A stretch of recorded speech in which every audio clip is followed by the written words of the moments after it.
Good morning વિદ્યાર્થી મિત્રો, વિજ્ઞાન વિદ્યાલયમાં ઓનલાઈન શિક્ષણમાં આપનું હાર્દિક સ્વાગત છે.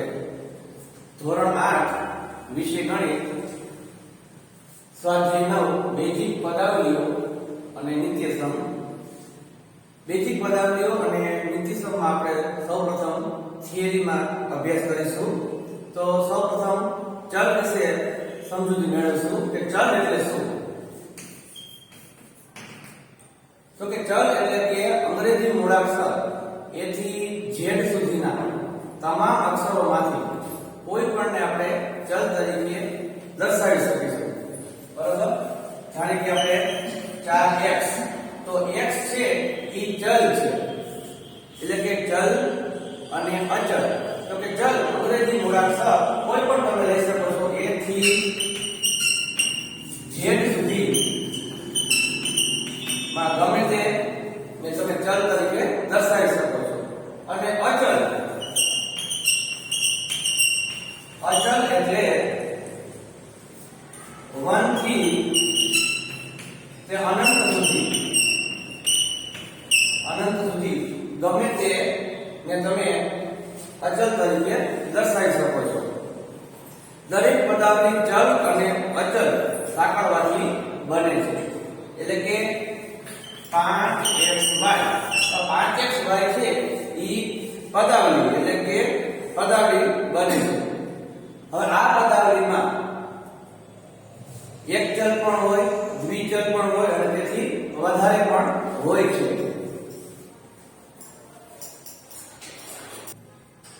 ચાલો આપણે અહીં ચલ અને સહગુણક વિશે અભ્યાસ કરીશું. કે સૌપ્રથમ પદાવલી -5x વર્ગ છે. તો -5x વર્ગમાં ચલ એટલે કે x વર્ગ, એટલે કે ચલ તરીકે આપણે x વર્ગને દર્શાવીશું. અને સહગુણક એટલે શું કે ચલની સાથે જે ગુણાકારના સંબંધ સાથે જોડાયેલો છે, એટલે કે સહગુણક તેની સાથે ઈ જોડાયેલો છે. તો આપણે જોયું કે આ પદાવલીમાં -5 છે એ x વર્ગ સાથે ગુણાકારના સંબંધથી જોડાયેલો છે, એટલે સહગુણક તરીકે આપણે લેશું -5. એ રીતે બીજી પદાવલી જોશું. તો બીજી પદાવલી છે 10y. તો 10y માં તમે જોઈ શકો છો કે ચલ છે, ચલ તરીકે આપણે કોને લેશું? y, એટલે કે ચલ y, અને એની સાથે સહગુણક રહેશે 10. ત્યાર પછી 8x. તો હવે આપણને ખ્યાલ આવી ગયો છે કે આમાં તમે ચલ કોને કહેશો અને સહગુણક કોને કહેશો. તો કે ચલ તરીકે x અને સહગુણક તરીકે 8. ત્યાર પછી એકપદી, દ્વિપદી અને ત્રિપદી વિશે અભ્યાસ કરીશું. ચાલો સૌપ્રથમ એકપદી વિશે અભ્યાસ કરીશું કે એકપદી આપણે કોને કહેશું. બરાબર? તો કે જે પદાવલીમાં એક જ પદ હોય તે પદાવલીને તેને આપણે એકપદી કહેશું. બરાબર? કે એક જ પદ છે એટલા માટે એકપદી. એનું ઉદાહરણ જોઈએ.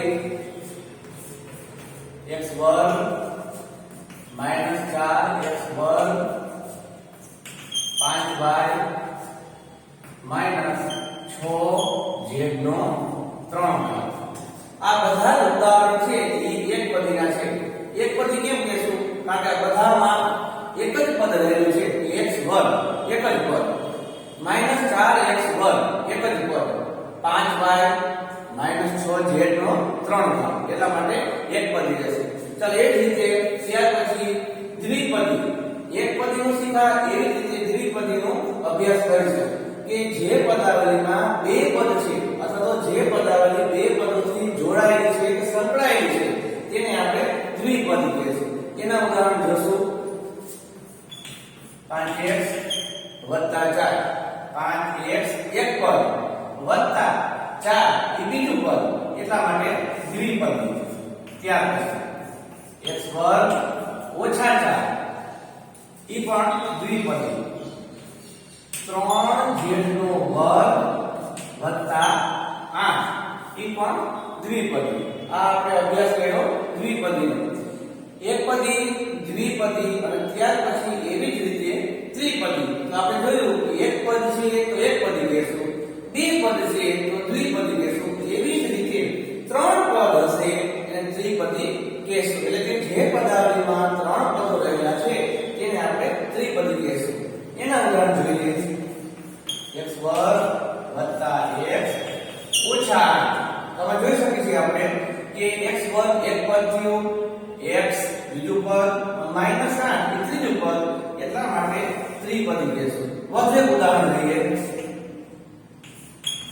5x નો વર્ગ ઓછા 8x વત્તા 10. તો જોઈ શકીએ છીએ આ પણ ત્રિપદી છે. ત્યાર પછી આવે એકપદી, દ્વિપદી, ત્રિપદી, પછી બહુપદી એટલે કે ત્રણ પદ કરતા વધુ પદ સમાયેલા છે. જે પદાવલીમાં ત્રણ પદ કરતા વધુ પદ સમાયેલા છે અથવા તો જેનો સહગુણક 0 નથી, બરાબર, જેનો સહગુણક 0 નથી તેને આપણે બહુપદી કહીશું. એટલે કે ત્રણ કરતા વધુ પદ જેમાં રહેલા છે. એનું પણ ઉદાહરણ જોઈએ આપણે. x વર્ગ વત્તા 4x વત્તા y ઓછા 8. તો જોઈ શકશો આપણા કે આમાં ત્રણ પદ કરતા વધુ પદ એટલે કે ચાર પદ રહેલા છે. આવી રીતે ચાર પદ પણ હોઈ શકે, પાંચ પદ, એટલે કે ત્રણ પદ કરતા વધુ પદ છે. બધાને આપણે બહુપદી તરીકે ઓળખશું. x વર્ગ પહેલું પદ, 4x બીજું પદ, y ત્રીજું પદ અને ઓછા 8 એ ચોથું પદ, એટલે કે બહુપદી તરીકે આનો આપણે ઉલ્લેખ કરીશું. ચાલો એકપદી, દ્વિપદી, ત્રિપદી અને બહુપદી સમજ્યા પછી આપણે હવે આગળ અભ્યાસ કરીશું સજાતીય પદો અને વિજાતીય પદો. તો કે સજાતીય પદો કોને કહેશું? તો કે જે પદમાં ચલ અને ચલના ઘાતાંક બંને સમાન છે. બરાબર, કે સજાતીય પદો કોને કહેશું? કે જે પદમાં ચલ અને ચલના ઘાતાંક બંને સરખા છે તેને આપણે સજાતીય પદ તરીકે ઓળખશું. બરાબર, એક ઉદાહરણ જોઈએ. x વર્ગ અને 4x વર્ગ. ઉદાહરણમાં જોઈ શકશો કે ચલ, આપણે વ્યાખ્યા બોલ્યા કે ચલ અને ચલના ઘાતાંક, એટલે કે ચલ જો ચલ તમે બંને પદમાં જોઈ શકો છો કે ચલ કોણ છે? કે આમાં x વર્ગ છે અને આ પદમાં પણ x વર્ગ છે, એટલે સમાન છે. x વર્ગ બરાબર. વ્યાખ્યા પ્રમાણે કે ચલ અને ચલના ઘાતાંક, તો આમાં પણ જોઈ શકો છો કે ઘાતાંક 2 છે, આમાં પણ 2 છે, એટલે ચલ પણ સરખા થયા અને ચલના ઘાતાંક પણ સરખા થયા છે. એટલા માટે આ જે પદ છે એને આપણે સજાતીય પદ તરીકે ઓળખશું. કારણ કે વ્યાખ્યા પ્રમાણે ઈ બંધ બેસે છે કે ચલ અને ચલના ઘાતાંક સરખા હોવા જોઈએ.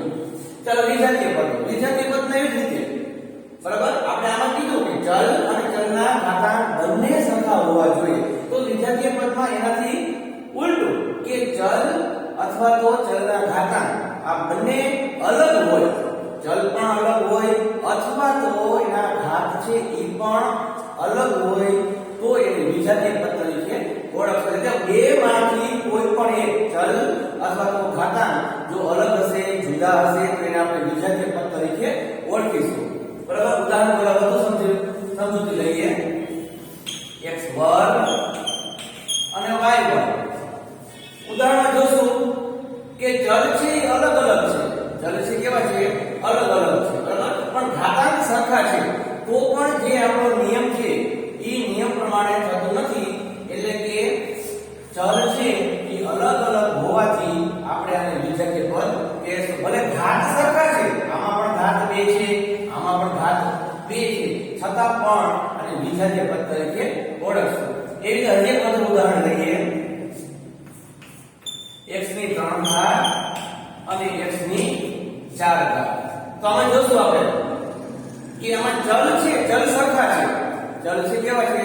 સરખા છે. કે આમાં પણ ચલ x છે, આમાં પણ ચલ x છે, પણ ઘાત છે અલગ અલગ છે.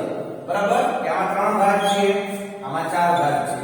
એટલા માટે આને પણ વિજાતીય પદ તરીકે ઓળખશું. બરાબર, સજાતીય પદમાં આપણે શીખી ગયા, વિજાતીય પદ શીખી ગયા.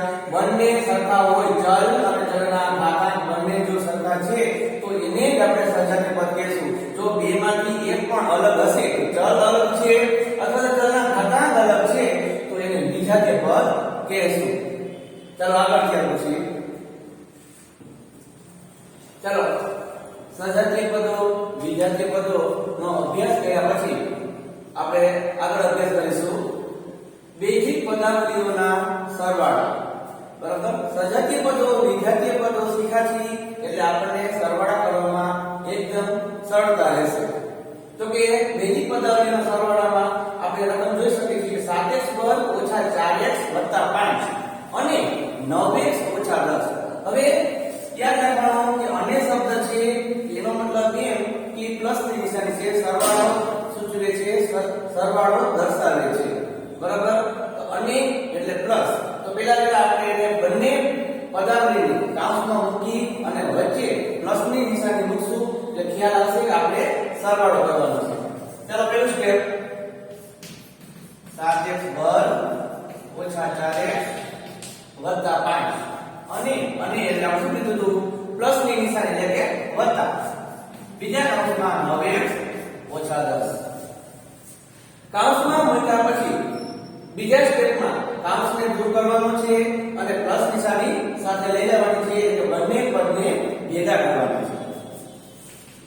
7x વર્ગ ઓછા 4x વત્તા 5 પ્લસ કૌંસ નિશાની દૂર થશે 9x ઓછા 10. ચાલો ત્યાર પછી ત્રીજા પદમાં હવે શું કરશું તો આપણે જે શીખી ગયા છીએ સજાતીય પદ વિજાતીય પદ. બરાબર, એનો તમને ખ્યાલ છે. તો સજાતીય પદ જે છે એને આપણે ગોઠવવાના છે. એટલે સજાતીય પદ છે એની જોડી બનાવી અને બાજુમાં લખવાના રહેશે. જે સજાતીય પદ નહીં હોય એને આપણે એમને લખશું, એનો કંઈ પણ થશે નહીં. ચાલો સૌપ્રથમ 7x વર્ગ. તો 7x વર્ગમાં તમે જોઈ શકશો કે 7x વર્ગની સાથે સજાતીય પદની જોડ બની શકે એવું કોઈ પણ પદ નથી. તો 7x વર્ગ છે એ એમને રહેશે. ચાલો 7x વર્ગ, કારણ એની સાથે જોડીમાં કોઈ નથી, કોઈ સજાતીય પદ નથી. ત્યારબાદ આગળ વધી -4x. તો -4x ની સાથે સજાતીય પદમાં તમે જોઈ શકશો કે 9x છે. -4x એની સાથે સજાતીય પદમાં કોણ રહેશે 9x. જોડી બનાવશું -4x વત્તા 9x. સજાતીય પદની જોડી બની ગઈ, ગોઠવાઈ ગઈ. ત્યારબાદ આગળ વધશું +5. તો તમને ખ્યાલ આવી ગયો કે +5 છે તેની સાથે સજાતીય પદની જોડમાં કોણ છે -10. ચાલો જોડી બનાવ્યા પછી સરવાળા બાદબાકી આપણે સાતમા ધોરણમાં શીખી ગયા છીએ. બરાબર, સરવાળા બાદબાકી કરવાના સમાન નિશાની હોય તો સરવાળો, વિરુદ્ધ નિશાની છે, અલગ અલગ નિશાની છે તો બાદબાકી મોટાની નિશાની. આપણે સરવાળા બાદબાકી શીખી ગયા છીએ કે મોટા હોય એની નિશાની રહેશે. તો ત્યાર પછી ચોથું સ્ટેપ 7x વર્ગ સાથે કોઈ નથી, 7x વર્ગ એને રહેશે. ચાલો ત્યાર પછી -4x અને +9x સજાતીય પદની જોડ છે. બંનેની નિશાની અલગ અલગ છે. 4x છે એ માઈનસ છે, 9x છે પ્લસ છે. એટલે કે બંનેની નિશાની અલગ છે, વિરુદ્ધ છે. એટલે કે બંનેની બાદબાકી થશે. પણ નિશાની કેવી આવશે બાદબાકી કર્યા પછી? તો કે મોટાની નિશાની. તો મોટા કોણ છે? તો મોટા 9x છે. એની નિશાની કેવી છે? તો કે પ્લસ છે. એટલા માટે પ્લસ અને બાદબાકી કરો તો કે 4x માંથી 9x નહીં પણ 9x માંથી 4x બાદ કરશું, 9 માંથી 4 જાય 5 પ્લસ 5x. ત્યાર પછી આગળ એમાં પણ એક નિયમ લાગુ પડશે. બરાબર, 5 છે પ્લસ છે, 10 છે માઈનસ છે. બંનેની નિશાની અલગ અલગ છે. બાદબાકી કરશું, મોટાની નિશાની, મોટા કોણ છે 10, એની નિશાની કેવી છે 5 માઈનસ 10 માંથી 5 બાદ કરો 5. બરાબર, આ રીતે સજાતીય બેઝિક પદાવલીના સરવાળાનો આ જવાબ છે કે 7x વર્ગ વત્તા 5x ઓછા 5. તમને એમ થશે કે આમાં હવે કઈ થશે નહીં. તો ના, આમાં કઈ થઈ શકે નહીં, કારણ કે 7x વર્ગ 5x ને 5 એમાં કોઈ પણ જો સજાતીય પદ નથી. તો સજાતીય પદ હોય તો હજી પણ આપણે આગળ વધત, પણ આમાં કોઈ જ સજાતીય પદ નથી એટલે આમાં કઈ થશે નહીં. ચાલો વિદ્યાર્થી મિત્રો, એક ઉદાહરણ આપણે જોયું છે સરવાળાનું. હવે એવી જ રીતે બીજું એક ઉદાહરણ લઈએ જેથી કોઈ પણ જાતનો પ્રશ્ન હોય તો ઉકેલ મળી શકાય. ચાલો રકમ છે AB ઓછા BC, BC ઓછા CA અને CA ઓછા AB. બરાબર, અને અન્ય હતો ત્યારે તમે વાત કરી હતી કે અન્યનો મતલબ આપણે પ્લસ સમજવાનો છે, સરવાળો કરવાનો છે એટલે પ્લસ નિશાની છે. હવે જો એટલે અન્ય ન હોય ક્યારેક રકમમાં તમને એની જગ્યાએ અલ્પવિરામ આવે અને સૂચનામાં આપે કે સરવાળો કરવાનો છે તો ઈ અલ્પવિરામની જગ્યાએ આપણે વત્તા નિશાની મૂકવાની રહેશે. ચાલો પહેલું સ્ટેપ આપણે જે કાઉન્સનું કઈ રીતે કરવાનું છે AB ઓછા BC અલ્પવિરામની જગ્યાએ વત્તા. બીજું કાઉન્સ BC ઓછા CA વત્તા CA ઓછા AB. ચાલો બંને ઉદાહરણો જોઈ શકીએ છીએ. આમાં પણ પહેલું સ્ટેપ છે કાઉન્સનું હતું, એવી જ રીતે આમાં પણ કાઉન્સ કરી અને વચ્ચે વત્તા નિશાની મૂકેલી છે. ચાલો બીજું સ્ટેપ, બીજા સ્ટેપમાં કાંઈ કરવાનું નથી, ખાલી આપણે કાઉન્સ દૂર કરી અને વત્તા જે નિશાની છે એની સાથે રકમને જોડી દેવાની છે. ચાલો એ રીતે કાઉન્સ દૂર કરશું, બરાબર. બીજો કોઈ પણ જાતનો ફેરફાર થશે નહીં. AB ઓછા BC, ચાલો પ્લસ નિશાની BC ઓછા CA વત્તા CA ઓછા AB. કાઉન્સ દૂર કરી અને બધાને એક સાથે લઈ લીધા છે. ત્યાર પછીનું સ્ટેપ જોઈશું તો સજાતીય પદની હવે જોડ બનશે. પહેલા ઉદાહરણમાં જોયું તો કે સાપેક્ષ વર્ગ સાથે કોઈ સજાતીય પદની જોડ નથી. આમાં પણ એટલે જોતા જશું તો સજાતીય પદની જોડ નહીં હોય તો એ પદને આપણે એમને રાખશું અને જોડ હશે એની જોડી બનાવતા જશું. ત્યાર પછીનું સ્ટેપ, સૌપ્રથમ AB. તો AB સાથે જોઈ શકશું કે AB સાથે સજાતીય પદની જોડ તો કે છે, બરાબર. શું છે? માઈનસ AB જોડ બની. આગળ આવશું. ત્યાર પછીનું સ્ટેપ માઈનસ BC. ચાલો BC સાથે બાજુમાં જ છે, જે બાજુમાં તમે જોઈ શકો છો કે વત્તા BC. આગળ ચાલશું માઈનસ CA, તેમાં પણ બાજુમાં છે પ્લસ CA. ચાલો સજાતીય પદની જોડ બની ગઈ છે, બરાબર. સજાતીય પદની જોડ ગોઠવાઈ જાય ત્યાર પછી સરવાળા બાદબાકી. આપણે વાત કરી હતી સમાન નિશાની હોય તો સરવાળો કરવાનો, વિરુદ્ધ નિશાની હોય બાદબાકી મોટાની નિશાની. જો બાદબાકી કરતા જવાબ 0 આવે તો કઈ પ્રશ્ન નથી થતો, બરાબર. ચાલો આગળ ચાલીએ. AB ઓછા AB, એટલે કે AB માંથી AB બાદ કરો તો 0, બરાબર. આયા પણ એ જ રીતે BC વત્તા BC, બંનેની નિશાની અલગ અલગ છે, એક ઓછા છે એક પ્લસ છે, બાદબાકી થશે. BC માંથી BC બાદ કરો 0. આગળ ચાલશું માઈનસ CA પ્લસ CA. આમાં પણ એક રીતે અલગ અલગ નિશાની છે, એક CA છે ઈ માઈનસ છે અને બીજું CA છે ઈ પ્લસ છે, એની પણ બાદબાકી. CA માંથી CA જાય 0, એટલે કે જવાબ છે આપણો 0 રહેશે. ચાલો વિદ્યાર્થી મિત્રો, બેઝિક પદાવલીના સરવાળાનો અભ્યાસ કર્યો આપણે. ત્યાર પછી બેઝિક પદાવલીની બાદબાકીનો અભ્યાસ કરીશું. જે તે સરવાળા છે એ રીતના એ જ પદ્ધતિથી આપણે બાદબાકી કરવાની છે. પણ એટલું યાદ રાખવાનું છે કે બાદબાકીમાં જે પાછળનો કાઉન્ટ છે, બરાબર, કે માંથી પછીનો જે પાછળનો કાઉન્ટ છે, કે પાછળનો જે પદ છે એ બધા જ પદની નિશાની છે એ વિરુદ્ધ થશે. એટલે કે જો પ્લસ હોય તો માઈનસ, માઈનસ હોય તો પ્લસ. ચાલો દાખલો ગણશું એટલે વધુ અભ્યાસ આવશે. ચાલો કાઉન્સમાં 7x વર્ગ ઓછા 4xy વત્તા 8y વર્ગ વત્તા 5x ઓછા 3. ચાલો સરળમ જે રીતે પેલું પદ આપણે કાઉન્સનું કર્યું હતું એ જ રીતે કાઉન્સનું પદ પેલું રહેશે, એટલે કે પેલું સ્ટેપ રહેશે માંથી. ઓલામાં આપણે જોયું હતું સરવાળામાં કે અને એટલે પ્લસ કર્યું હતું, તો માંથી એટલે યાદ રાખવાનું કે બાદબાકીની કરવાની છે, એટલે કે બાદબાકીની નિશાની માઈનસ. ચાલો બીજું પદ 5x વર્ગ ઓછા 4y વર્ગ વત્તા 6y ઓછા 3. પહેલા સ્ટેપમાં સરવાળાની જેમ જ બંને પદને કાઉન્સમાં મૂકી અને વચ્ચે ઓછા નિશાની રાખવાની છે. સરવાળામાં વત્તાની હતી, આમાં બાદબાકીની છે. હવે ત્યાર પછીનું આ જે પદ છે બીજું પદ એ ખાસ મહત્વનું છે. સરવાળામાં આપણે શું કરતા હતા, કાઉન્સ છોડી વચ્ચે વત્તા નિશાની મૂકી બાકી બધા જ પદની નિશાની એમ ને એમ રાખતા હતા. પણ બાદબાકીમાં એમ નહીં ચાલે. બાદબાકીમાં પેલું જે કાઉન્સ છે ઈ કાઉન્સ છોડી ઈ પદની નિશાની એમ ને એમ રાખશું, બરાબર. ચાલો કાઉન્સ છોડશું. 7x વર્ગ ઓછા 4xy વત્તા 8y વર્ગ વત્તા 5x ઓછા 3. હવે ખાસ ધ્યાન રાખવાનું છે, વધુ પ્રમાણમાં ભૂલ અહીં થાય છે. બાદબાકી હોય ત્યારે ખાસ યાદ રાખવાનું કે પાછળનો કાઉન્સ જ્યારે તમે છોડો છો, પાછળનો કાઉન્સ જ્યારે તમે છોડો છો ત્યારે આ બારે જે બાદબાકીની નિશાની છે એ બાદબાકીની નિશાની અંદર જશે, એટલે અંદર રહેલા બધા જ પદની નિશાની બદલાઈ જશે. એટલે કે પ્લસ હોય તો માઈનસ થશે, માઈનસ હોય તો પ્લસ થશે. બસ બીજો કોઈ ફેરફાર નથી. ચાલો શરૂઆત કરીએ.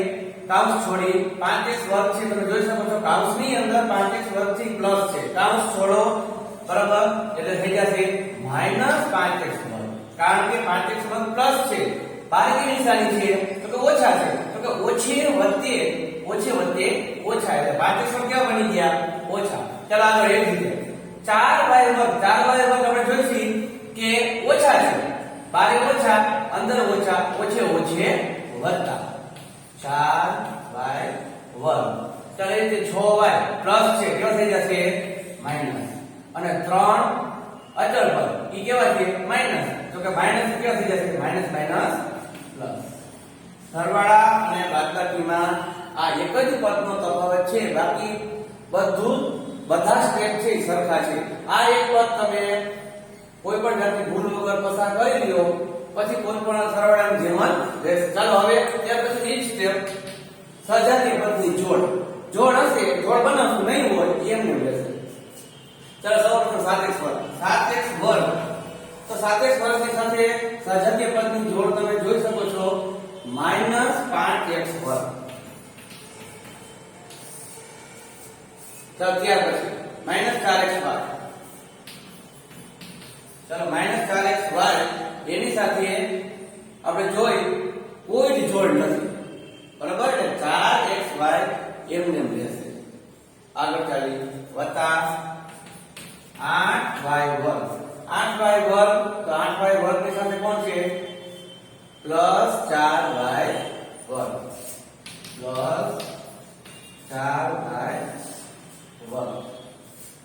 ત્યારબાદ વત્તા 5x.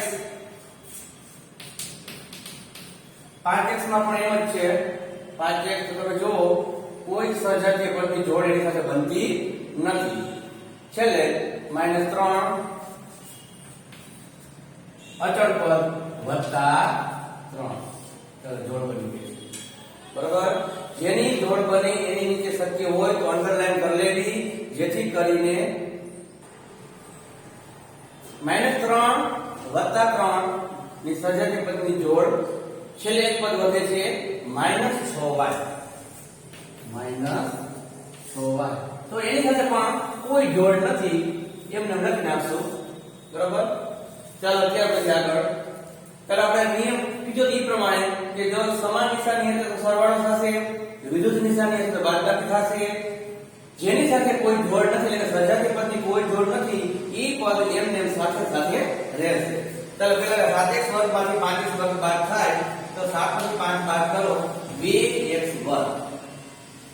-4xy સાથે કોઈ પદ નથી, એટલે કે એનો સરવાળો બાદબાકી થશે નહીં, કોઈ સજાતીય પદની જોડ એની સાથે જોડાયેલી નથી, એટલે ઈ પદ એમને રહેશે 4xy.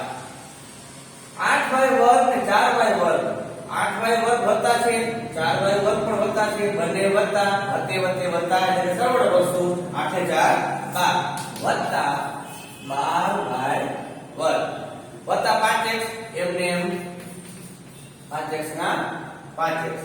-3 + 3 ઓછે વત્તે ઓછા, બાદબાકી કરશું, 3 માંથી 3 બાદ જાય, 3 માં 3 જાય 0, બરાબર. 0 જો દર્શાવવો હોય તો દર્શાવી શકાય, નો દર્શાવવો હોય તો પણ ચાલશે, કારણ કે 0 છે એટલે નો લખો તો પણ કોઈ પ્રશ્ન નથી. ત્યાર પછી છેલ્લે -6y, તો -6y સાથે પણ કોઈ સજાતીય પદ નથી, એટલે ઈ પણ એમને એમ રાખશું 6y. એટલે કે આપણો ફાઇનલ જવાબ